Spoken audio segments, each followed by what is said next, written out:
राम राम। क्या आपकी तुला राशि या तुला लग्न है? तुला लग्न या तुला राशि वालों के लाभ भाव में, इनकम भाव में, इच्छा पूर्ति के भाव में एक युति होने जा रही है जिसे हम कहते हैं मंगल और केतु की युति। यह युति 7 जून 2025 से 28 जुलाई 2025 तक रहेगी। इस समय में इनकम के संबंध में, इच्छा पूर्ति के संबंध में यह मंगल केतु आपको क्या असर देंगे और यह समय आपका कैसा बीतेगा? क्या इस समय में आपको कोई नई दिशा मिल सकती है? इनकम के नए सोर्सेस बन सकते हैं? जीवन में उन्नति करने के नए रास्ते बन सकते हैं? तो अगर आपकी तुला राशि या तुला लग्न है, इस वीडियो की जानकारी आपके लिए महत्वपूर्ण है, तो देर ना करते हुए वह पूरी जानकारी देखते और समझते हैं।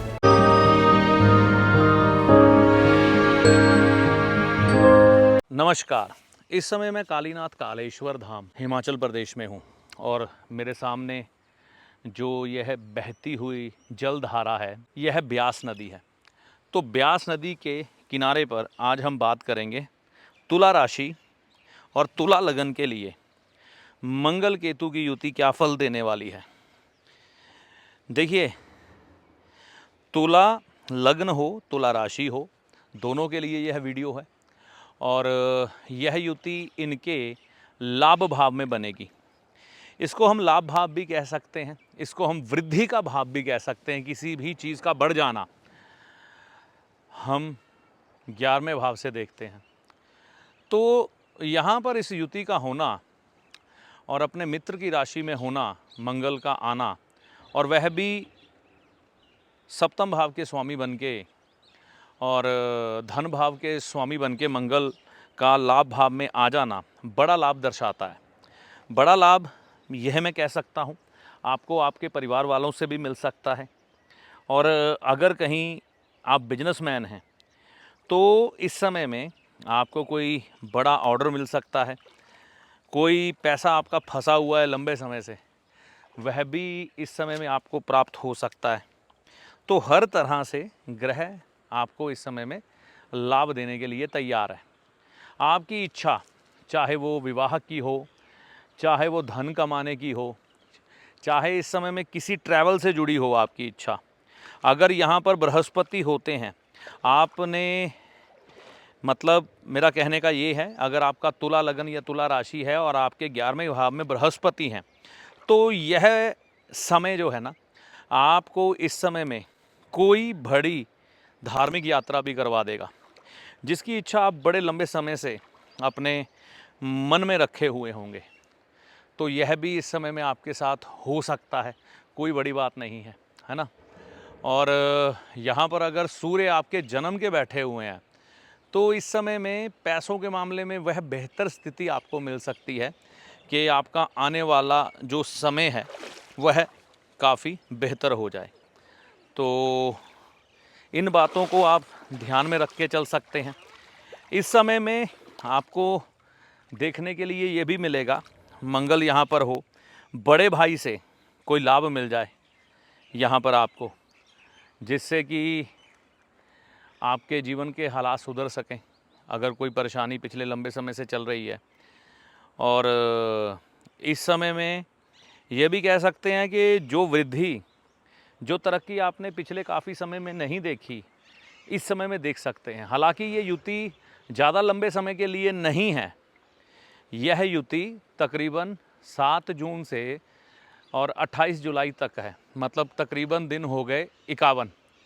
तो 51 दिनों के लिए यह युति आपके पूरे जीवन को कैसे प्रभावित कर सकती है? वह ऐसे, जैसे हम दही जब जमाते हैं ना, तो उसमें खट्टा लगाया जाता है। तो वो खट्टा तो लगाया एक बार, लेकिन अगर व्यक्ति उस खट्टे का इस्तेमाल बार बार करता रहे तो वो कितनी देर तक दही जमा सकता है एक ही जमे हुए दही से। इसी तरह से जब कोई ग्रह आपके पक्ष में आता है ना, तो वह सिर्फ एक बार आपको स्ट्राइक करके जाता है। जैसे कि मंगल केतु 36 साल के बाद सिंह राशि में इकट्ठे हुए हैं, तो यह 36 साल बाद ऐसा हुआ है।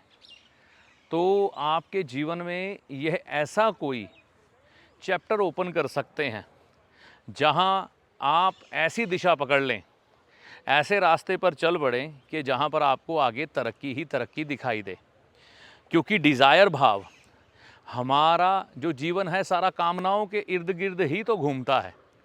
किसी की कामना आध्यात्मिक है, किसी की कामना शारीरिक है, किसी की कामना जो है सांसारिक सुख भोगने की है, बेड कंफर्ट की है, किसी की गाड़ी लेने की है, मकान लेने की है, किसी की शादी करने की है। तो कामनाओं के बगैर तो संसार की कल्पना करना ही बेकार है। लेकिन यहाँ पर मंगल केतु का आ जाना, वो भी एक का धन भाव का मालिक होकर मंगल, और दूसरा यह क्या बोलते हैं, सप्तम भाव का स्वामी होकर, फायरी प्लैनेट है, फायरी राशि है, जिसमें सिंह राशि फायरी है, जिसमें ये युति बन रही है। मंगल के साथ केतु भी अग्नि तत्व का प्रधानता रखते हैं।